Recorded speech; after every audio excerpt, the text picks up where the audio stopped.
আসসালামু আলাইকুম। আজকে আপনাদের আমি অনেক মজার একটি লাউ রান্না করে দেখাবো, যা নাকি আপনারা এমনি এমনি এক বাটি খেয়ে ফেলতে পারেন। তো আশা করি ভিডিওটি আপনি শেষ পর্যন্ত দেখুন।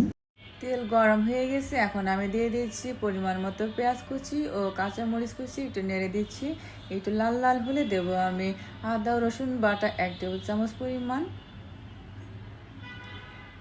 একটু নেড়ে দিচ্ছি। কাঁচা গন্ধ চলে গেলে আমি বাকি মশলা দেব, আর দিয়ে দিলাম 2টা তেজপাতা। এখন দিচ্ছি কিছুটা পরিমাণ আস্ত জিরে, এটা আমি শুরুতেও দিতে পারতাম তেলে, তো দেওয়া হয়নি। এখন দিচ্ছি আমি 1 চা চামচ পরিমাণ জিরার গুঁড়া, 1.5 চা চামচ পরিমাণ হলুদের গুঁড়া, আর 1 চামচ পরিমাণ লাল মরিচের গুঁড়া, আর ধনিয়ার গুঁড়া 1/2 চা চামচ। এখন আমি মশলাগুলো খুব ভালোভাবে নেড়ে নিচ্ছি। আপনারা যদি মনে করেন যে হলুদ গুঁড়া কম হয়ে গেছে, তাহলে পরে একটু দিতে পারেন কষাতে কষাতে। তো এখন দিয়ে দিলাম কিছুটা পানি কষানোর জন্য। মশলা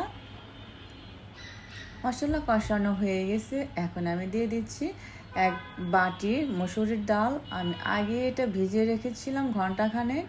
তো দিয়ে দিচ্ছি স্বাদ মতো লবণ, আবার খুব ভালোভাবে মিশিয়ে নিচ্ছি।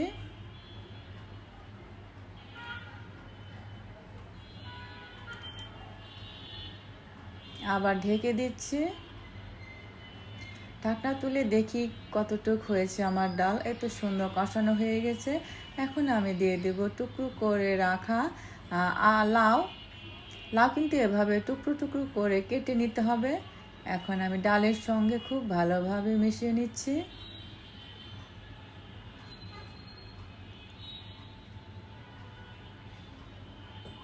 আবার ঢাকা দিয়ে দিলাম। এবার ঢাকনা তুলে দেখি যে কতটুকু কষানো হয়েছে। হ্যাঁ, কষানো হয়ে গেছে। এখন আমি দিয়ে দেব গরম পানি পরিমাণ মতো।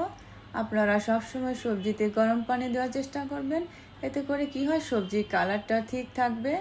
আবার নেড়ে দিচ্ছি।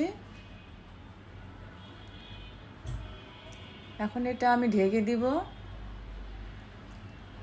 তো কিছুক্ষণ পর ঢাকনা তুলে আমি টুকরো টুকরো করে রাখা 2টা টমেটো আমি দিয়ে দিলাম।